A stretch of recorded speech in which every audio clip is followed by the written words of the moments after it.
Bonjour et bienvenue sur Culture Passion, l'émission du pôle culturel de la radio web de l'UTL 65. Culture Passion ou embarquement immédiat vers la galaxie Culture 65.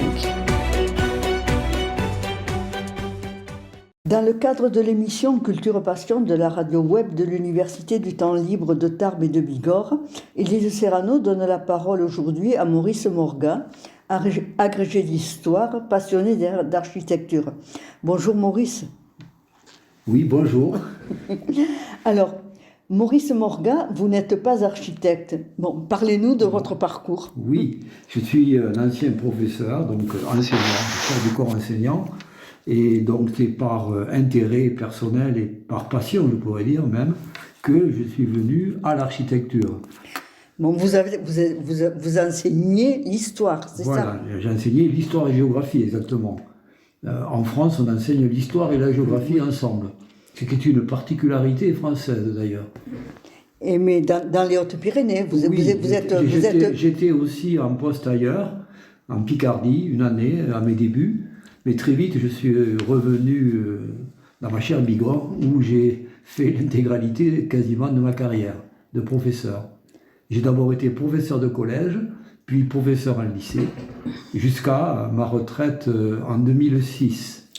Bon, et qu'est-ce qui vous a amené à vous passionner pour l'architecture? Oui, alors écoutez, je crois que c'est un chemin qui s'est fait tout naturellement depuis quasiment, je dirais, mon adolescence et l'époque où j'avais 15 ans ou comme ça, où j'étais sensible tout naturellement à des lieux, à des constructions, à des architectures qui me procuraient une émotion particulière. Et je pense que c'est à partir, comme dans beaucoup de cas, à partir de ces émotions éprouvées dans la jeunesse qu'ensuite on approfondit, on connaît un peu plus. Oui, parce que vous m'avez dit que même dès que vous étiez étudiant, vous aviez un intérêt pour les arts en général et en particulier pour l'architecture. De manière générale, j'étais très sensible à toutes sortes d'arts, la peinture, l'architecture, mais aussi la musique. Bon, toute forme d'art m'intéressait, et c'est à l'époque où on s'ouvre quand on a 17 ou 18 ans en particulier, et je suis devenu étudiant à ce moment-là, donc j'ai eu la possibilité dans la ville universitaire où je faisais mes études, c'est-à-dire Toulouse, d'entrer en contact avec toutes sortes de formes d'art et d'expression artistique, y compris le théâtre. C'était l'époque où le théâtre Daniel Sorano avait ouvert ses portes et donc ouvrait à une forme de modernité également de théâtre qui était un peu inédite à l'époque. Donc j'ai eu ce moment particulier où je me suis intéressé à toutes sortes d'art, mais en particulier à l'architecture, qui a toujours été un peu un chemin intérieur et qui m'a conduit à travers mes voyages en particulier. Les voyages forment la jeunesse, et en l'occurrence, effectivement, au cours de mes voyages à travers l'Europe, j'ai découvert tout un tas d'architectures qui m'ont beaucoup intéressé et qui m'ont mené vers l'architecture plutôt moderne, qui a été un peu ma passion particulière. Oui, parce que vous m'avez dit qu'à l'époque de votre jeunesse, c'était une grande période pour l'architecture. Ah, tout à fait. Donc j'ai fait mes études dans les années 60, et les années 60, c'est le cœur des 30 Glorieuses dans notre pays, et c'est l'époque où précisément triomphe en quelque sorte le mouvement de l'architecture moderne, avec notamment Le Corbusier à sa tête, qui était à l'époque vraiment le personnage central de l'architecture française. Et donc j'ai grandi avec à l'ombre tutélaire, je crois, des réalisations de Le Corbusier et d'autres bien entendu, mais Le Corbusier en particulier. Et moi, comme bien d'autres dans ma génération, je crois qu'on a été largement fasciné par les réalisations de l'architecture moderne à ce moment-là, qui bouleversait notre paysage et notre horizon quotidien dans les villes françaises de l'époque. Pour le meilleur parfois et pour le pire dans certains cas. Et alors, pouvez-vous nous dire quelques mots sur ces grands mouvements d'architecture de cette époque-là. Hein. Oui, alors, il faudrait remonter peut-être un petit peu en arrière jusqu'au 19e siècle au moins, où, comment dire, l'architecture a connu un essor particulier, en particulier à travers le combat entre les anciens et les modernes. Hein, combat souvent, comment dire, qui se retrouve souvent dans les différents domaines artistiques, mais qui a été particulièrement vif dans le domaine architectural. Tout au long du XIXe siècle, il y a eu un affrontement idéologique, on pourrait dire, philosophique même parfois, entre les tenants d'une modernité qui allait de pair avec l'essor de la société industrielle qui se développait à ce moment-là. C'était l'époque de la révolution industrielle, et donc un combat entre les modernes et les tenants d'un certain académisme, on va dire, hein, qui était représenté par l'école des beaux-arts de Paris, qui avait un très grand prestige, non seulement national, mais international, et qui était le lieu de formation des architectes par excellence. Et donc, autour de ces batailles, s'est dégagé progressivement un courant qu'on peut qualifier de moderne, et qui s'est affirmé au cours du XXe siècle. Et, par exemple, je ne sais pas, est-ce que parmi ce courant moderne, vous avez quelqu'un pour qui vous avez une affection particulière? Alors, j'en ai plusieurs architectes qui m'intéressent particulièrement. J'ai travaillé sur Auguste Perret, qui est un peu le père de l'architecture du béton en France, et qui a donné ses lettres de noblesse, en quelque sorte, à ce matériau qui était relativement nouveau à ce moment-là, au début du XXe siècle.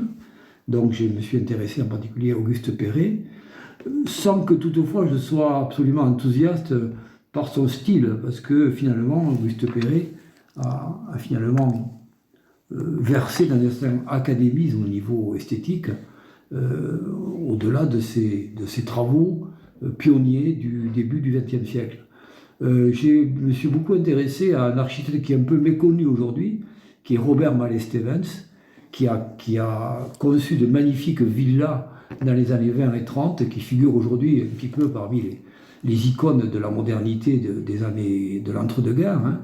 En particulier la villa Noailles à Hyères, qui est aujourd'hui connue comme étant un centre de design, où il y a des expositions sur le design en particulier, ou bien la villa Cavrois à Croix, près de Lille, qui est un des grands chefs-d'œuvre de l'architecture des années 20 et 30. Donc, j'ai beaucoup d'autres architectes qui m'ont intéressé. Bien entendu, Le Corbusier a été, je l'ai particulièrement étudié parce que c'est un incontournable. On ne peut pas étudier l'architecture du XXe siècle sans étudier attentivement l'œuvre et le travail théorique de Le Corbusier, qui a vraiment marqué des générations, hein, depuis les années 20, depuis ses débuts à Paris dans les années 20, jusqu'à son décès accidentel en 1965.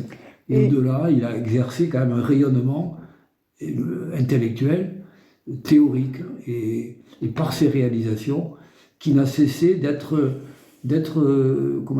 renouvelé par les différentes générations, même s'il a été à un moment donné critiqué au même titre que la modernité dans son ensemble. Et cette modernité, est-ce qu'elle est arrivée jusque dans les Hautes-Pyrénées? Bien entendu, oui. Ça a été justement le point de départ qui m'a mené à intervenir à l'UTL, il se situe là. C'est parce que lorsque je me suis retrouvé à la retraite, comme on dit, avec un vilain mot, c'est pas une retraite, disons que c'était une retraite active, et justement je me suis posé la question, mais que vas-tu faire maintenant? Et comme je m'intéressais à l'architecture depuis longtemps, je me suis dit, ben voilà un domaine auquel tu vas pouvoir te consacrer entièrement, et c'est ce que j'ai fait.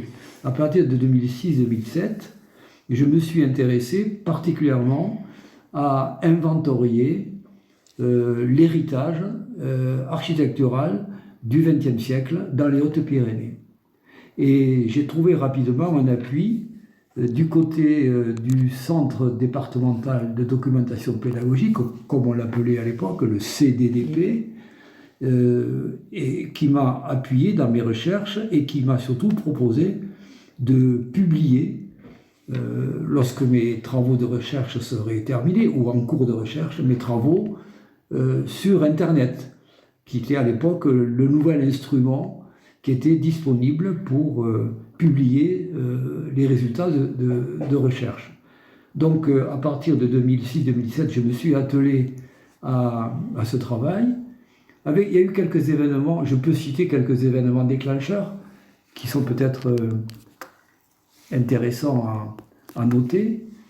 J'ai été invité à participer au cinquantenaire de l'inauguration du lycée climatique d'Argelès, qui, peut-être ne le savez-vous pas, est un lycée tout à fait remarquable, qui est aujourd'hui classé à l'inventaire des monuments historiques, et que j'ai découvert à cette occasion. À l'occasion de ce cinquantenaire, j'ai pénétré dans un lieu que je ne connaissais pas, dont j'avais un peu entendu parler, mais sans vraiment le connaître, et j'ai découvert un lycée tout à fait intéressant sur le plan architectural, et probablement le lycée le plus intéressant du département, incontestablement.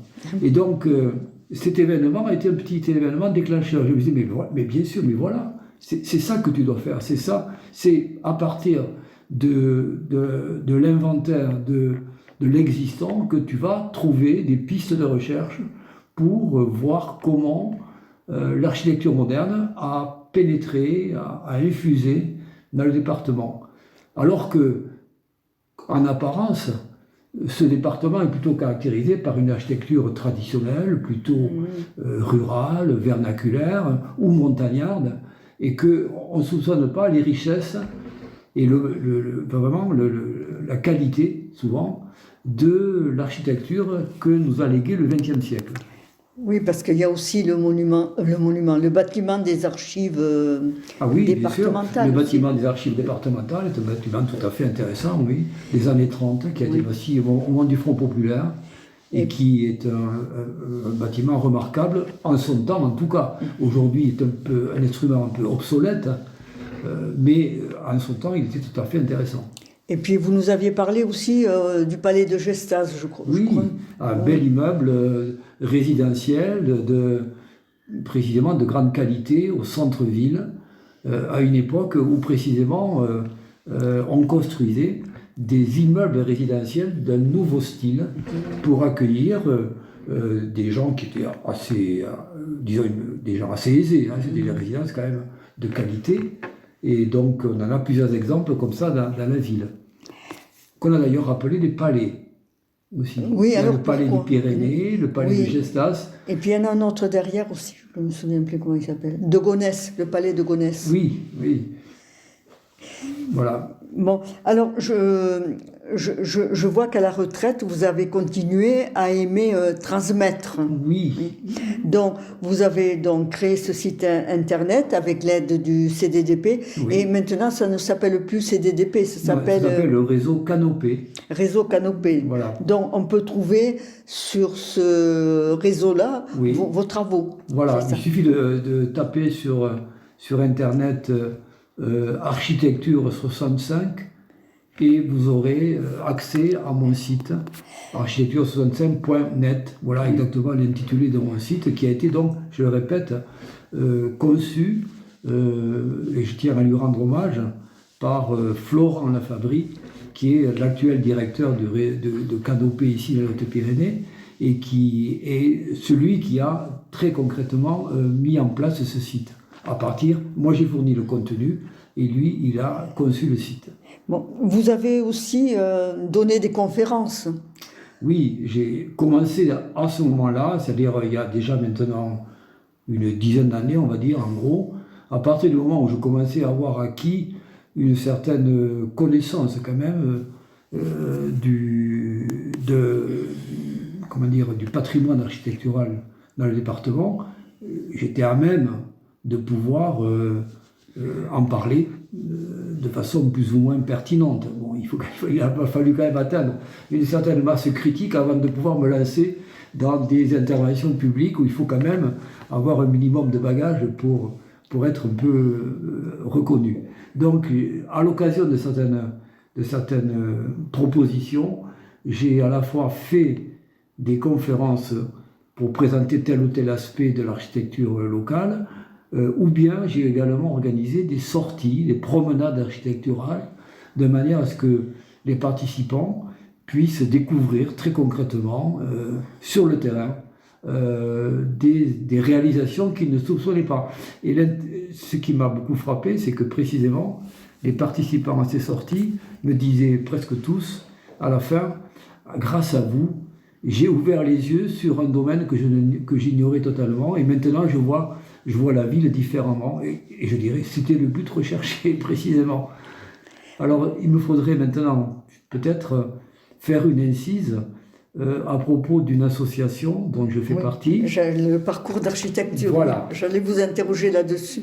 Voilà, très précisément, c'est dans ces circonstances-là, et à l'occasion de mes recherches, que j'ai eu la chance de rencontrer des amis, ils sont devenus des amis, qui sont des Toulousains, qui avaient fondé une association qui s'appelle Parcours d'architecture, et dont l'objet était exactement le même que le mien. Leur but, c'était précisément de travailler à faire connaître auprès du grand public le patrimoine du XXe siècle en architecture, et notamment le patrimoine, l'héritage du courant moderne. Mais donc, de manière générale, ils s'intéressaient à tout ce qui était la production architecturale dans la région, au sein de l'Arles, qui à l'époque était la région Midi-Pyrénées, et qui maintenant inclut donc le Languedoc-Roussillon dans le cadre de la région Occitanie.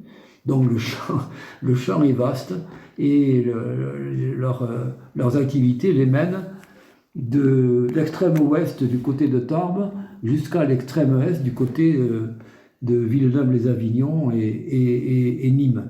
Donc je continue à avoir avec eux une relation assez suivie, on échange pas mal de choses, et je voudrais souligner à ce sujet à quel point ils ont contribué, c'est eux qui ont vraiment fait émerger la figure d'Edmond Lay localement, figure qui aujourd'hui est reconnue, mais qui à l'époque de nous parlons, c'est-à-dire il y a une dizaine d'années, était passablement oubliée, et qu'ils ont donc beaucoup contribué à faire reconnaître.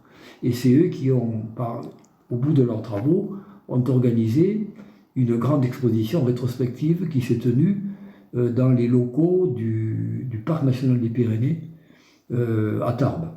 Il y a donc maintenant, je dirais, une demi-douzaine d'années, j'ai perdu un peu la date maintenant, mais disons il y a plusieurs années, une grande exposition a été organisée qui a permis de faire connaître, au moins à un certain public, l'ensemble de l'œuvre considérable d'Edmond Lay, considérable et de qualité. N'oublions pas que nous avons ici un architecte, Edmond Lay, qui, de son vivant, a vu plusieurs de ses réalisations classées monuments historiques, et qui a reçu en 1984 le Grand Prix national d'architecture. C'était la première fois qu'on attribuait ce Grand Prix à un architecte provincial, car d'habitude les Grands Prix nationaux d'architecture sont plutôt l'apanage des grands cabinets d'architecture parisiens. Et alors, pour nos auditeurs, citez-nous quelques réalisations d'Edmond Lay dans le département. Alors évidemment, il y a d'abord et en premier lieu ce qui est désormais classé comme un monument historique, c'est-à-dire sa propre villa, qui se trouve sur le territoire de la commune de Barbazan-de-Batte, à Piétat, et son ancien atelier, qui se trouve à quelques centaines de mètres de sa villa, et que sans doute bien des auditeurs ont dû visiter à l'occasion des Journées du patrimoine que nous avons animées dans ces lieux pour précisément contribuer à la connaissance de son travail.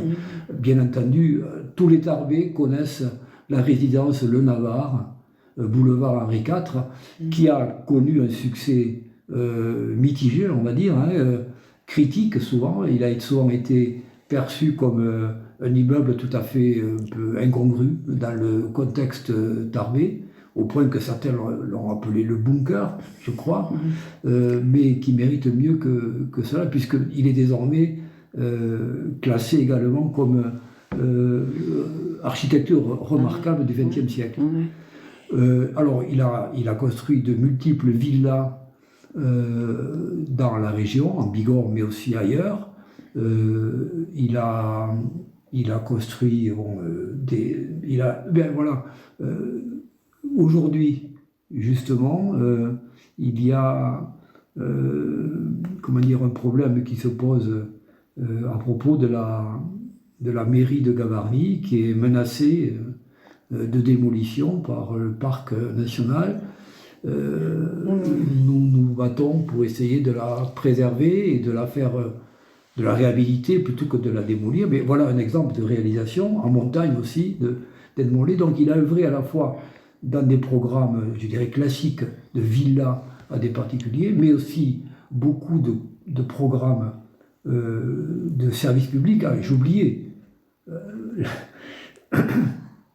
Les auditeurs, les membres de l'UTL, régulièrement vont suivre des cours, dont les miens, dans les locaux qu'il a conçus à l'IUT de Tarbes. Voilà, une de ses dernières réalisations, puisque c'est précisément au cours de cette réalisation qu'il a eu son accident cardiovasculaire qui a interrompu prématurément son travail et l'IUT a été terminé par un de ses collaborateurs à ce moment-là, dans les années, nous sommes au début des années 90, si je me souviens bien. Oui, parce que quand on a réhabilité aussi la place au bois, je sais qu'on a gardé un des bâtiments... un petit bâtiment qui était la halte voyageur, le kiosque des bus de la place au bois, effectivement. Mais... quelque chose m'intrigue. Comment vous êtes-vous formé d'une manière aussi pointue? N'exagérons rien. Je ne suis pas architecte et il y a des pans entiers de la connaissance architecturale que je maîtrise mal. Mais disons que je suis un autodidacte. Comme beaucoup de gens qui se forment, c'est en marchant qu'ils apprennent peu à peu à connaître le domaine qui les intéresse.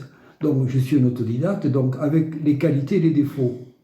C'est-à-dire les qualités, c'est la passion, l'envie de connaître, d'approfondir, mais avec les défauts, c'est-à-dire que parfois, il manque des pans entiers de formation, de connaissances élémentaires qui permettent de mieux comprendre un bâtiment et qu'on découvre sur le tard, ou trop tard parfois, lorsqu'on a dit parfois des bêtises à propos de telle ou telle chose. Donc, c'est le problème de l'autodidacte. Donc, je n'ai pas eu de formation particulière, je me suis formé sur le tas, en lisant, en visitant, en questionnant, en rencontrant des gens, notamment quelques architectes, j'ai rencontré aussi pour parler de leur réalisation, des architectes locaux en particulier. Donc, voilà comment peu à peu je me suis formé en étant quand même conscient de mes lacunes. Donc, je crois que parfois, je m'abstiens de parler de certaines choses parce que je ne le maîtrise pas. Je ne me permets pas d'avancer trop loin parfois dans mes propos parce que précisément, il y a, sur le plan technique en particulier, qui est tout à fait particulier, le métier d'architecte est quand même un métier d'ingénierie aussi. Hein. Donc là, c'est un domaine quand même sur lequel j'ai quand même des lacunes et que je n'affronte pas trop. Mais vous nous parlez d'histoire de l'architecture, voilà. et là, vous n'avez pas de lacunes. Voilà, c'est-à-dire que par contre, je peux effectivement, je suis plus pertinent sur l'histoire de l'architecture et ses aspects esthétiques. Oui. Mais alors, parlez-nous quand même des cours que vous donnez à l'Université du Temps Libre. Parlez-nous, ce dont vous avez parlé les années passées, et puis ce qui nous intéresse, ce qu'on va découvrir en janvier. Actuellement, oui. Alors, j'ai démarré avec, avec l'envie de faire connaître l'architecture, le domaine de l'architecture que j'avais étudié.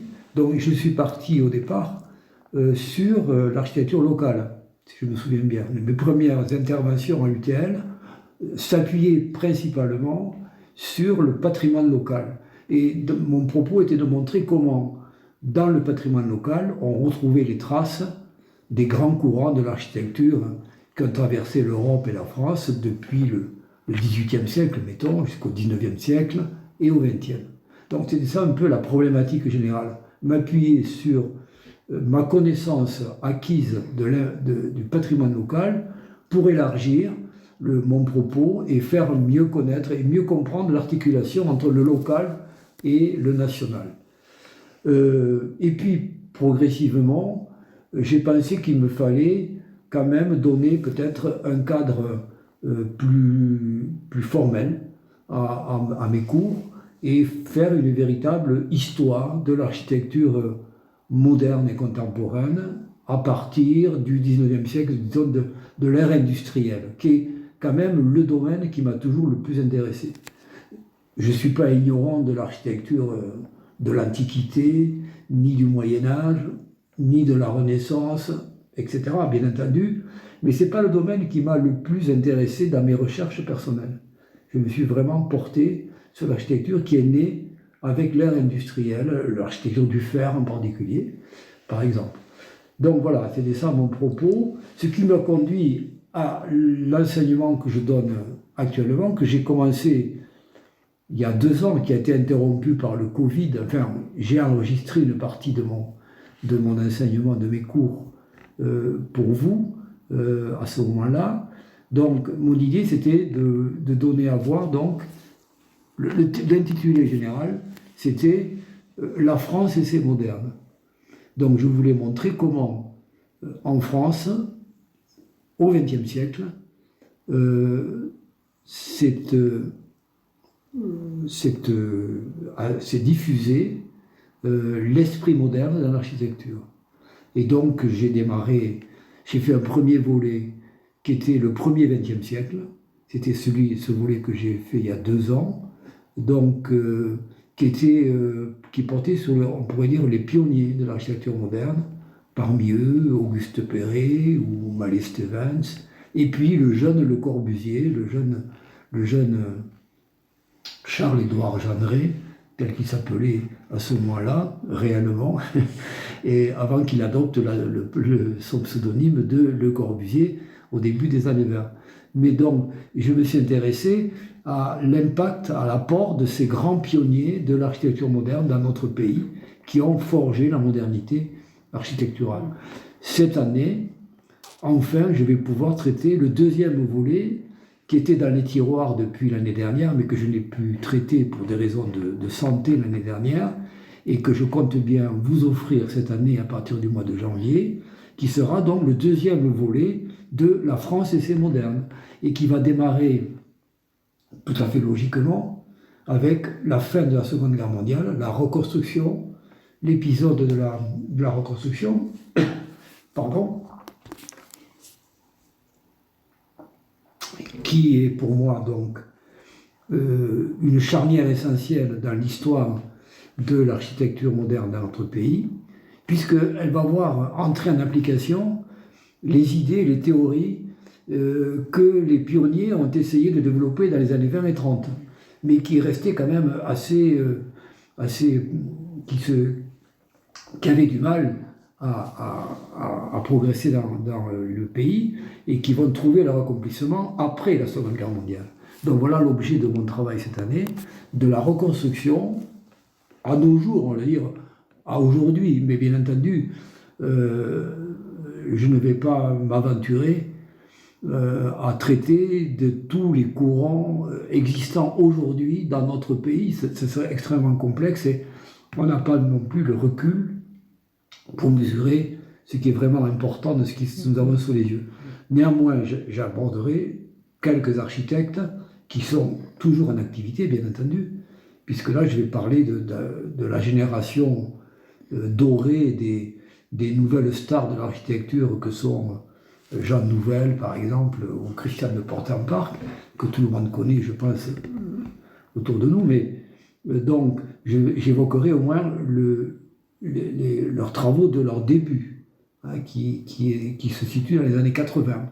Donc, on va partir de la reconstruction, on va passer les 30 glorieuses, avec ce que les architectes modernes ont apporté à ce moment-là, d'original, et puis on va arriver aux années 80, et quelques architectes d'aujourd'hui qui comptent et dont le travail a été salué notamment par des récompenses internationales. Donc voilà quel est le programme qui vous attend, mais bon, vous pourrez vous reporter sur le site où il y aura donc l'annonce qui sera faite et je préciserai le contenu de mes cours dès le premier cours. Hein. Bon, il y aura le... Voilà. Bon, nous vous attendons avec impatience. Avez-vous d'autres choses à ajouter Non, pour l'instant, je crois que, bon, on a fait le tour de quelques questions, on a abordé quelques questions qui me tiennent à cœur. Non, je n'ai rien de particulier à ajouter. Souvent, les remarques, j'ai l'esprit l'escalier, donc c'est souvent après coup que ah ben t'aurais-tu dire ça, bon, évidemment. Bon, mais vous sentez que, de toute façon, ce qui m'anime, c'est la passion du domaine que j'étudie et la passion de transmettre. Je crois que ça, c'est vrai, c'est indéniable. J'ai été enseignant toute ma vie et je crois qu'aujourd'hui encore, j'ai toujours cette passion de transmettre. D'autant plus que, et là, sans vous flatter, je peux dire que j'ai un public vraiment qui est attentif et qui suit avec intérêt, ce qui est un plaisir renouvelé à chaque fois. Oui, mais parce que vous savez aussi rendre intelligibles des choses extrêmement compliquées. C'est le métier de prof, ça, précisément. Alors, merci Maurice Morga de nous avoir éclairé sur votre parcours, de nous avoir une nouvelle fois fait partager votre passion pour l'architecture. Dès le 4 janvier, nous vous retrouverons à l'UTL. Vous nous montrerez combien l'architecture n'est pas seulement un ensemble de techniques, mais très souvent, derrière toute œuvre architecturale, il y a une réflexion ou un concept philosophique. Vous allez nous montrer aussi combien l'architecture prend aussi en considération les problèmes de notre temps. Et comme écrivait Malé Stevens, l'architecture n'est pas une mode, elle est un besoin, elle est décorative, elle est utile et normale. Merci beaucoup.